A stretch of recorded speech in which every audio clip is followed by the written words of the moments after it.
Well, I've said for quite some time, and I angered some people by saying that, but sometimes things have to be repeated in India. My guru in journalism, Arun Shourie, told us never underestimate the power of repetition.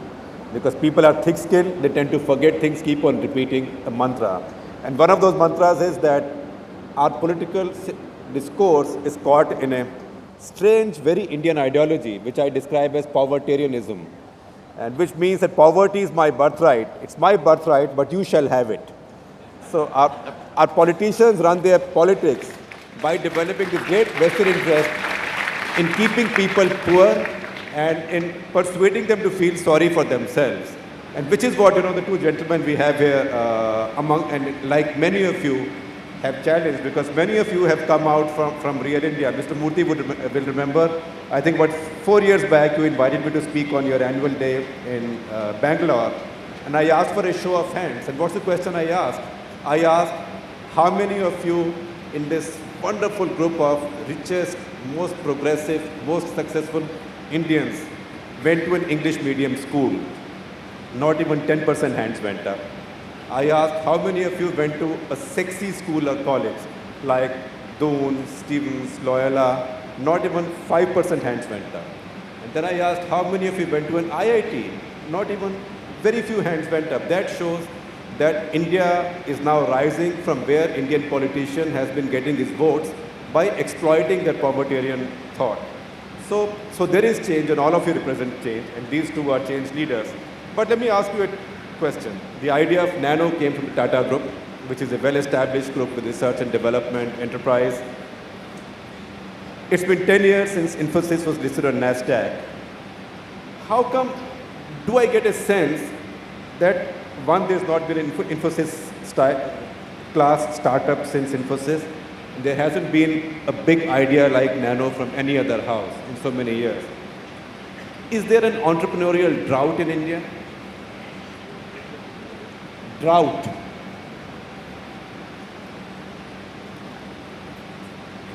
No, I don't think there's an entrepreneurial drought. I think ideas are bubbling all around us. The question I have is, how many such ideas are given a chance to come to the surface?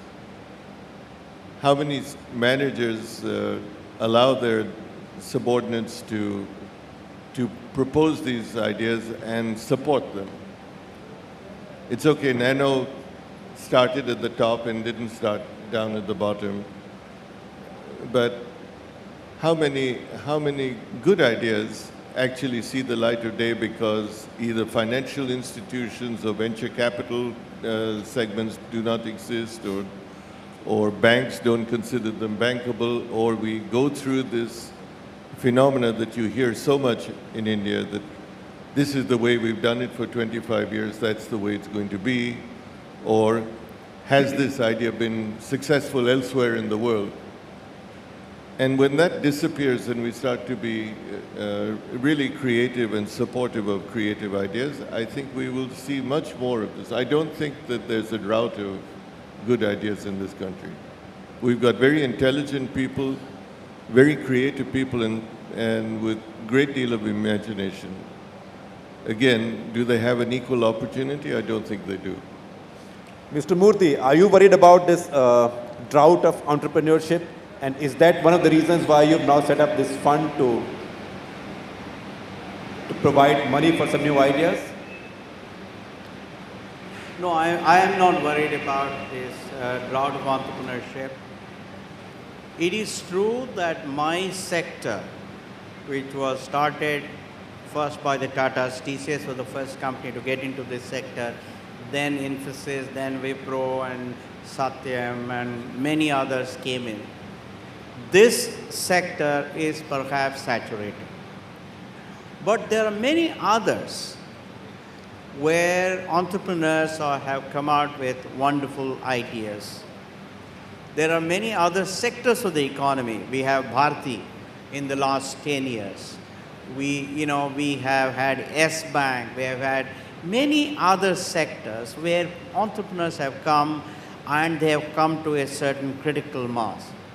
And so I'm pretty confident. In fact, that's the reason why I am in the process of setting up this catamaran investment, which is a VC fund, because I'm very confident that the Indian entrepreneurs will indeed leverage the opportunities, create jobs, and add value to the country. Well, I am sure in this audience there are many likely and deserving candidates for funding from Catamaran, Mr. Murthy. So I think they all have your email and get in touch with you. Now, talking about new ideas and entrepreneurship. The hot new thing now is climate change. We've had some kind of an agreement at Copenhagen. Are your groups respectively looking at climate change, energy conservation, alternative energy? Are you looking at those areas as new avenues of entrepreneurship, Mr. Murthy? Within Infosys itself, we have done quite a lot of work in sustainability. In fact, we produce a sustainability report, like we produce our annual report. We have ensured that every new building that we build consumes about 40 to 45% less energy. We have used thin clients. We have consolidated servers. But as an area of entrepreneurship for you to yes, build a business in that area? Definitely. In terms, and we are looking at practices, but in terms of my own interest, definitely I think whether it's wind energy, whether it's solar energy, whether it is LED kind of stuff, certainly I am very much interested, and there are many entrepreneurs who have sent proposals in those areas. Absolutely. Mr. Tata, I know that your group is already doing some work. I'm a customer of Tata BP Solar, but what else is there to come? Is this a new area of your cutting-edge research and enterprise? No, we've been very committed to looking at protecting the environment, and not only solar, wind energy, geothermal, conservation and harvesting of water. All of these have become major initiatives within the group. And I think business leaders like Murthy and others and Tatas need to show the path or lead the way in terms of what we have to do for the future generations, because it does involve some sacrifice initially. And again, and then that sacrifice is for the national good in the years to come. Because your latest is a wonderful new water purifier at a very low price. That is just one of the initiatives. We are looking at village scale water purification. We are looking at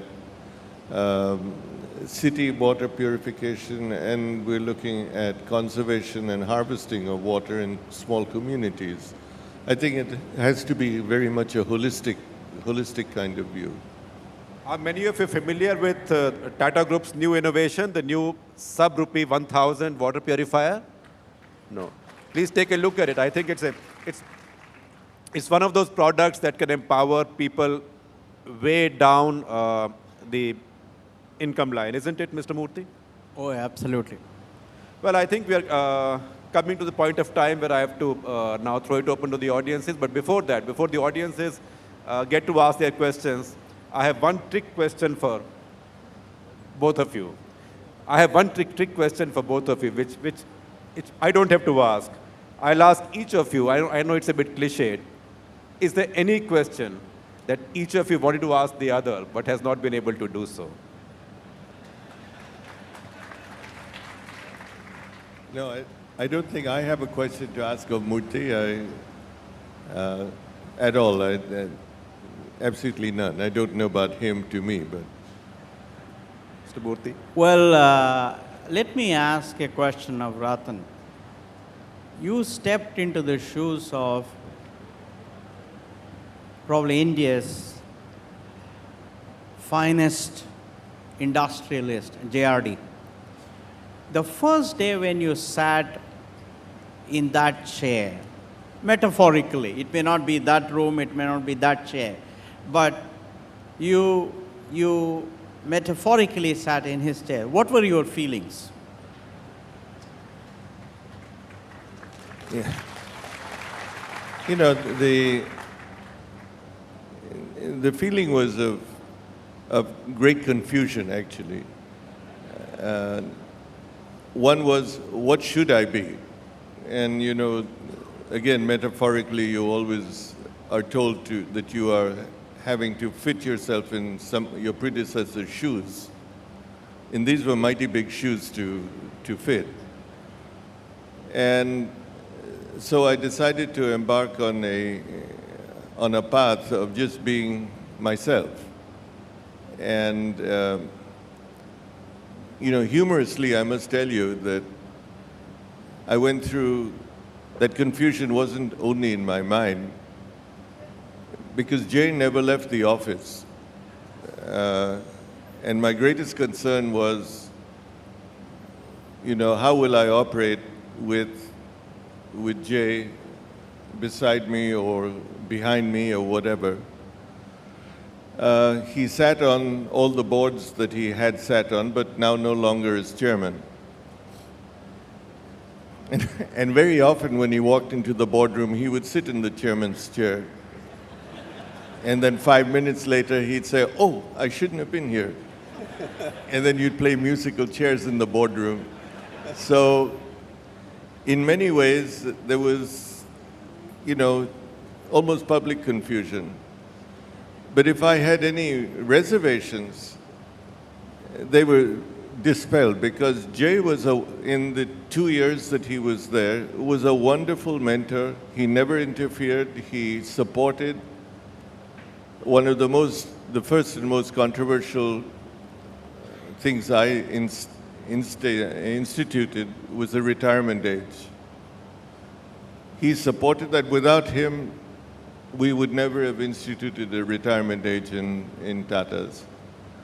And there were many other things which he did, which I think what I've been able to do thereafter have been because of his support. So there was confusion, but on his side, tremendous statesmanship. Thank you very much. Do you now have a question to ask him? No.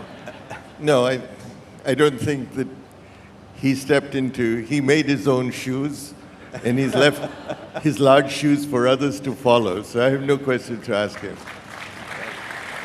Shoes or sandals or chappals, given the austere way of life he has sort of built.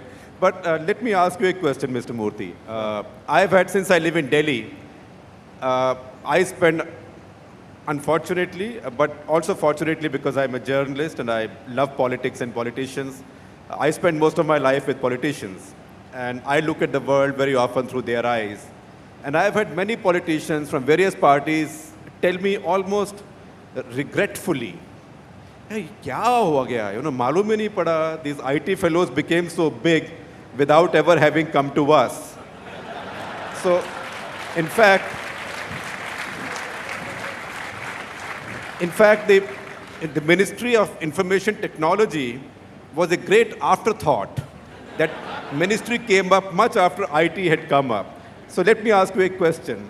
When was the first time you had a real face-in with the political class or with a politician? I know your sort of, your love chat with Mr. Devagowda a couple of years back, but did something happen before that? When was the first time you met the political class face to face? No, but between 1981 and 1991, we had to go to Delhi. We had to get permission to get a license to import a computer of, say, $100,000. It would take us about 50 visits to Delhi and about 3 years. To get a telephone connection in Bangalore, we had to wait for 3 years. To get permission to travel abroad even for 1 day, we had to make an application to RBI and wait for about 10 days. No, we have done our share of the walking in the corridors of the government. But when was the first time you met a prime minister face to face, and what happened? Well, it was when Mr. Narasimha Rao was the Prime Minister, and he was extremely kind. By then, I think the winds of change had already started blowing, and then the initial liberalization had taken place. And he was full of appreciation. He was, as you know, a very intelligent man, extremely intelligent man, very erudite. And it was smooth, very easy. So, I mean, we didn't come out with the feeling of, oh my God, what do we do? And Mr. Tata, we know of your experiences with one side of Indian politics, but have you met Indian politicians who've surprised you on the pleasant side? Yes. I think my greatest respect was for Mr. Rajiv Gandhi. It was actually the first time that I interacted with any prime minister. And I really believed that in him there was this complete breath of fresh air in terms of changing India from what it had been traditionally to what he dreamt of. And that dream and mine were quite close. And I believe if he had come back to power, he had learned what he perhaps should not have done, and it would have been quite an interesting period. I also interacted with Mr. Narasimha Rao, who, as Murthy says, was a very astute person. It was a pleasure to deal with him. And I think that has been a sort of summit of my interactions. I have a great deal of respect and regard for Dr. Manmohan Singh, with whom I have interacted, but not as much as I had with Rajiv, with whom I had interacted perhaps to the maximum. Well, thank you very much. Before I turn to the audience, I will tell you my little experience with Mr. Narasimha Rao as well, who I think was one of the cleverest politicians from any party that you've met, and a patriot. I asked him once on camera, on Walk the Talk, which is my show, I asked him to tell me the history of economic reform in 1991. And he said there were all these problems and you had to make a U-turn from whatever we had believed in the past. And then he said to me gravely, but bhai, India mein aap U-turn nahi kar sakte hain. So I said, so how does Narasimha Rao make a U-turn without anybody figuring that he's making a U-turn? And he said, bhai, suppose you make everybody think that the ground under you is moving. So he was a politician of that kind. But let me also tell you something else about politicians and how politicians differ from others. Because and that proves the point that in 1991, Narasimha Rao was a politician and Dr. Manmohan Singh was not. Because Narasimha Rao said to me, I told my party, don't attack Manmohan Singh. He's not a political person. You attack me. I will take the flak, let him do his thing. But quite innocent of this, Dr. Manmohan Singh told me, again on record, that Narasimha Rao told me that you are doing this, I'm a political person, I can't take this risk. But you are not a political person, so I can put the risk on you. So if it fails, I will blame you and you will have to go.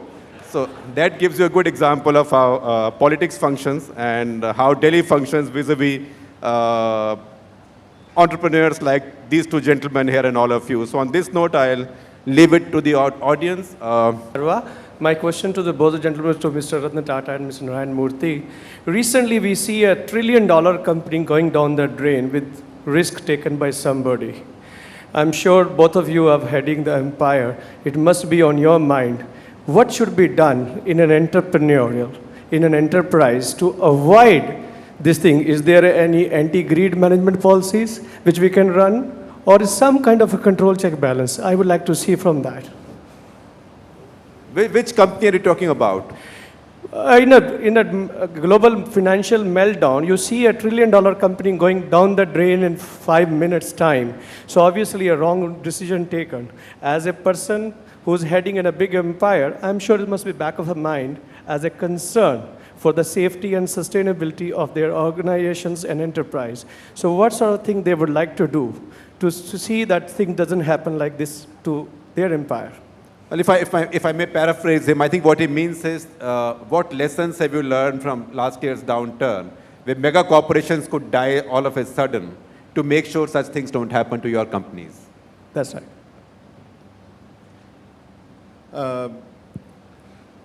I think there are some lessons that one learns that relate to the manner in which a company operates. And there are a lot of things that you cannot learn because they just happened in juxtaposition of time. I think there were many companies that operated on a growth path because prior to that period there was euphoria in terms of demand and growth. And so it would be unreasonable or unrealistic in hindsight to say that that should not have happened.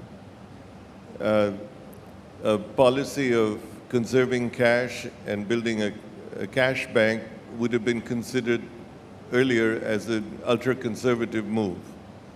Shareholders and analysts would have been after them to disperse that cash by way of dividends or back to the shareholders in some path if they had no plans for them. So it's very difficult to tell. I think the more important lesson is, how did companies react through this period of time? Did they hurt themselves, or did they do their best to sustain their activities in order to emerge at the end of this period with more strength or a better structure than they had going in? The lady right. Lakshmi Praturi, I have a question for each of you, that who is one of the most ordinary person and a small activity or that has really inspired you lately? I think we look too much for role models in a big way, but I want to know who in your organization or somebody you met on a roadside, it doesn't matter, but a really ordinary act that has really inspired you, each of you. Who's the one person who inspired you? I think everybody in my No, sorry, that's not what I asked. Not the one person who inspired you, but a very ordinary act or a person that has inspired you. An ordinary act or a Sure. person? My secretary, Mr. Panduranga, he inspires me a lot even today. I hired him as a 19-year-old young man. He did not have a degree, but I look for 3 attributes. One, courtesy to people, because quite often he had to say no in connecting them to me. Second, I wanted him to work very, very hard. And third, I wanted him to have high learnability and good in technology. I mean, the joke at Infosys is that, Infosys will run without any of the directors, but Infosys will not run without Pandu, because he's so good. He's so diligent, he's so hardworking, so concerned about the company. He always puts the interest of the company ahead of his own interests. So I would say that I learned so much from him and I'm inspired by him. Well, Mr. Tata, but before that, I'll tell you a little story. This morning, the reporting time given to us was 9:40. Mr. Murthy was here earlier. At 9:38, Mr. Pandu was already calling not me, but his counterpart, the Pandu at my end, which is a person called Usha. And they've known each other now for years, and they've got an Usha and Pandu equation. So 9:38, I got a call from my office in Delhi saying Pandu is looking for you. The benefit of thinking about this while Murthy was answering the question. I would say what has struck me most recently is not a single person, but a group of people, and that is the staff at the Taj during the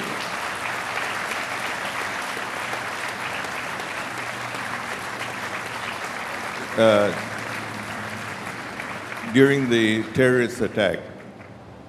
Because there was no structure, no one was prepared for what there was. I don't think that anybody could have done better than what these people did on their feet, moving guests through the kitchen, getting them out, and dealing with them, and some lost their lives in the process.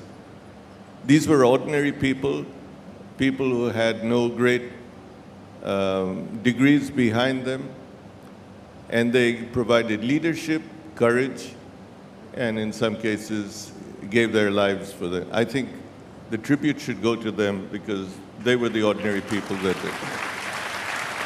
I think there are so many hands and there's so little time that I have to go on the basis of left, right, and center.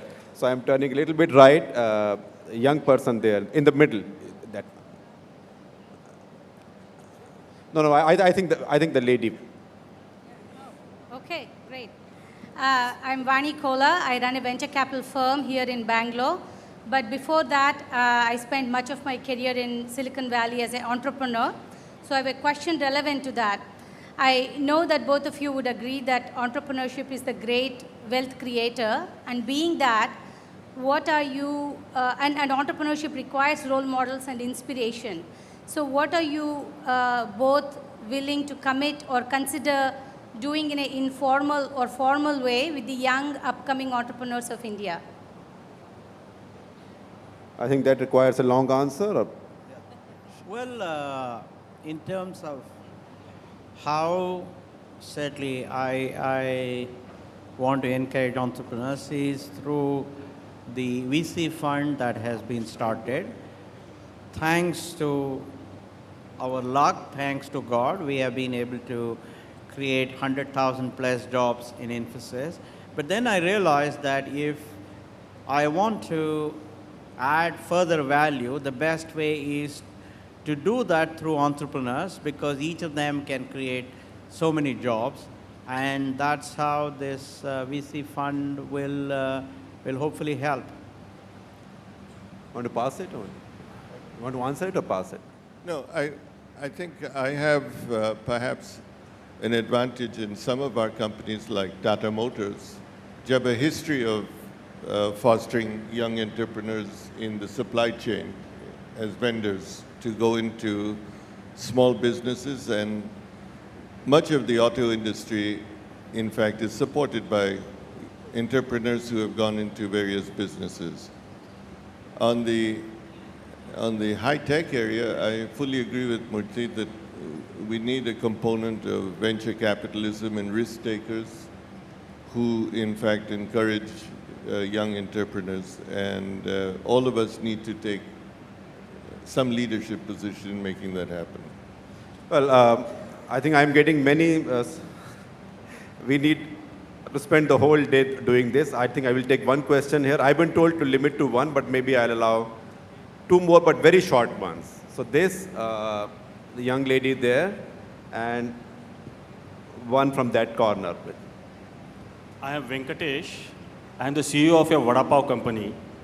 And we managed to get a back-end partner, American joint venture, to make Vada Pavs on a fully automatic plant. We managed to get stores on the footpath of Mumbai, the RA kiosk, as a retail outlet. Our entire project was supposed to be a social entrepreneurship product, education, employment, and entrepreneurship. What's the question? The question is, the moment we said social entrepreneurship, education, employment, and entrepreneurship, some political parties took the agenda and they said, we also want to get into the Vada Pav business. And we have to withdraw our business from Mumbai. And when I asked the venture capitalists, what do we do now? They told me, Ratan Tata had to withdraw Nano from West Bengal. आप छोटे से आदमी हो, आप मुंबई से आप withdraw कर लो, आप क्या करोगे? I wanted Ratan Tata's comment on this. I can't comment on your situation. I can only comment on mine, and that is in the public domain. I went into West Bengal very hopeful of being able to contribute to the industrialization of that part of the country. And circumstances led me to take the decision to leave. I'm sorry that we had to take that decision. At the same time, I think that was inevitable. I hope West Bengal does things to encourage entrepreneurs to exist in West Bengal and not to drive them away as they did in previous years. Somebody get the microphone there, please, quickly. I think microphone has to travel much faster. So, we've really stretched our time. But I am exploiting the goodwill of my two panelists. Otherwise, I would have been thrown out already.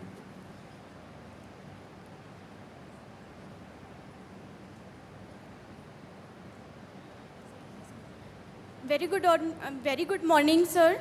Sir, my name is Vinita Chauhan. I belongs to Bastar, Chhattisgarh, and I'm feeling very proud today to see the corporate leaders to live because I have seen that only on the television. Sir, my question is that from Mr. Ratan Tata, as the Tata Group is going to start their project in Bastar. Sir, I just want to ask from you, how can a layman people, common people like me, feel the belongingness of your vision in Tata Group? Can you repeat the question? Yes, sir. Sir, I'm from Bastar, Chhattisgarh, and sir, there is a project of Tata is going to start. Sir, I just want to know that how can a layman, common man can feel the presence of Tata in belongingness of their vision and mission? And you are from Bastar? Yes, sir. She comes from Bastar, Ratan, and she's saying you are setting up a project in Bastar. How will the common man in Bastar or a woman feel the presence and vision? Essentially, how would a common person in Bastar benefit from the presence of the Tatas? First of all, I must say with humility, I do not know which project in Bastar we are doing. I presume it's a steel or mining project. Sir, it's related to steel, sir. But if you had a project in a tribal area, which is mineral rich, what would people get from your project? Whatever it may be, I would hope that the people of Bastar would feel that we are a responsible corporate citizen doing something for the communities around them, and a common person would, I hope, have the benefit of the rural reach and the education process and medical things that we do in the regions around where we operate. Thank you, sir. Hi, good morning, sir. It has been a privilege to have the wonderful people who made India proud to be on dais today. I have one specific question for Mr. Murthy. After giving the leadership to the IT industry, you have started venture capital fund. Often we see he's been known as vulture capital. So how you are going to be different than other venture capitalists who have been in this trade for a very long time? Thank you, sir.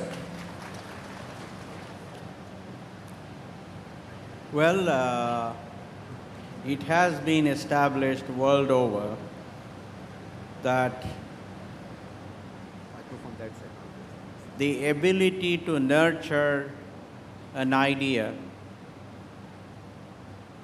by providing initial confidence through finance, and as importantly, through connecting the entrepreneur with key employee network, with key customer network, spending time with the entrepreneur in guiding him or her, in making sure that he or she indeed achieves the objective is, in my opinion, an extremely important, valuable activity. Just because some people call it vulture capital, it doesn't become, because finance part is only one aspect of it. The major aspect is guidance, The major aspect is connecting with key employee network, connecting with key customer network, providing wisdom, providing mentoring, all of that. And I think only when there is a certain value assigned to all of that, would those things be taken seriously by the entrepreneur. If you give it free, let me assure you that no entrepreneur will take that seriously. So that is the reason why venture capitalists assign a certain value and take initial equity in the company. If the company fails, then the venture capitalist doesn't get anything. In other words, he's taking risk. So when you look at the risk-weighted value of that opportunity, then it works out that it is a reasonable return. The last question from my extreme left. Thank you so much, Mr. Shekhar. This is Monisha from Prompt Personal, and it's a question for both the gentlemen on the dais, Mr. Ratan Tata and Mr. Murthy. Sir, this is a simple question and a very short question. Just give us your success mantra for all the young people sitting here who want to be successful entrepreneurs. Give us one mantra, sir. That's it. Thank you. One success mantra.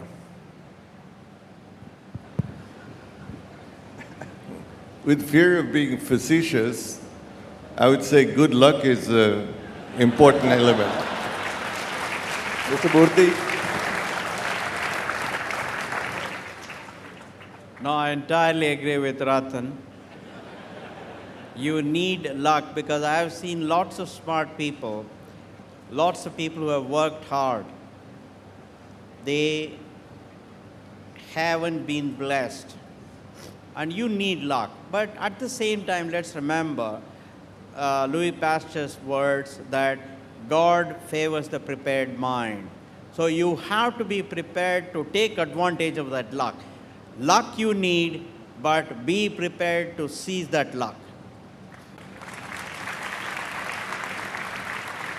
Well, thank you very much, all of you. I know there have been challenges. You know, it's a brave attempt to create this hall out of an empty piece of land. But I think it's also a challenge to do this when you have a full house. The city of Bombay lacks a convention hall. I believe Mr. Tata is fixing that.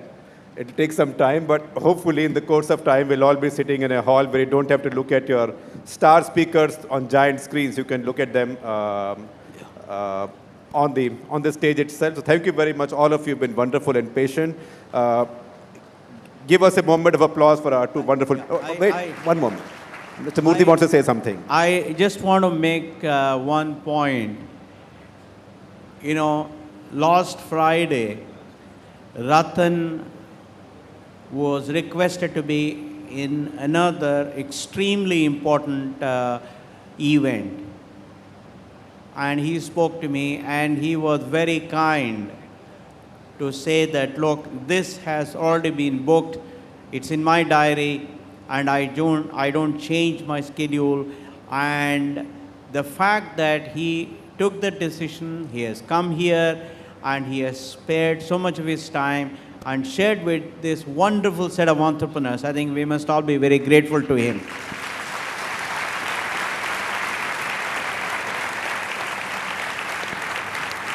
Thank you very much. I would like to request Mr. Tata, Mr. Murthy, and Mr. Gupta to remain on stage, please. As one of the world's largest not-for-profit organizations, TAI has played a pivotal role in fostering entrepreneurship. With 53 chapters across 11 countries around the globe, the organization fulfills its mandate through education, mentoring, and networking. We now invite Mr. Suren Duthia, CEO of TAI Global. Mr. Suren Duthia.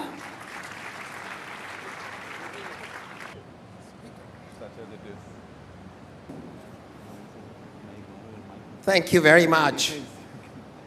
Ladies and gentlemen, Thai Global presents Lifetime Achievement Award known as Entrepreneur Extraordinaire to recognize outstanding and visionary leaders who have demonstrated sustained entrepreneurial ability, notwithstanding external market conditions, and are role models with their philanthropy to make this world a better place. In the past, this award has been given to only 2 individuals who are icons and have demonstrated inspirational leadership. Ted Turner, founder of CNN, and Turner Broadcasting was given this award in 2004. And our very own Narayana Murthy in 2006. Board of Trustees of Thai Global feel that the person we have selected for the 2009 award is truly an outstanding individual and a legend in his own right. I'm very pleased and honored to announce the Thai Lifetime Achievement Award to Mr. Ratan Tata.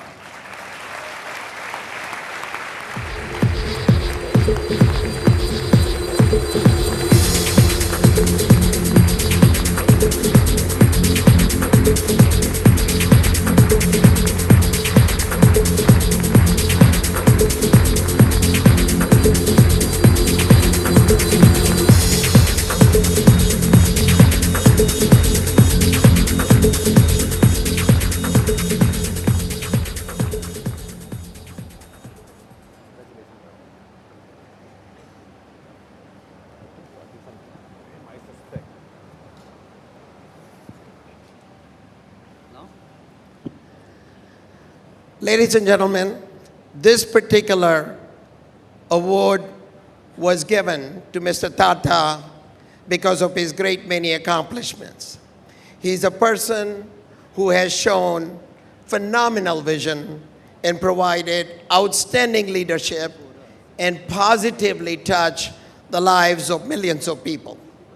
Under Ratan Tata's superb leadership during the last 2+ decades, Tata Group has made an enormous impact on the socio-economic landscape of India, continued the rich tradition of effective philanthropic activities, and now being recognized as a global powerhouse.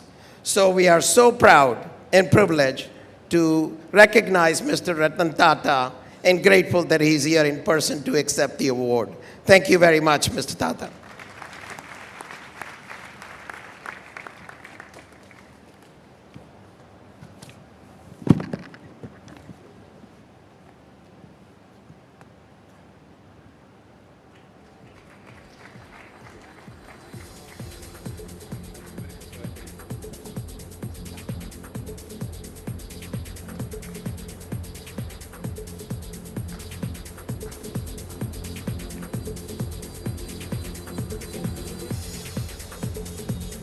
I would like to kindly request the media to please stay away from the main stage.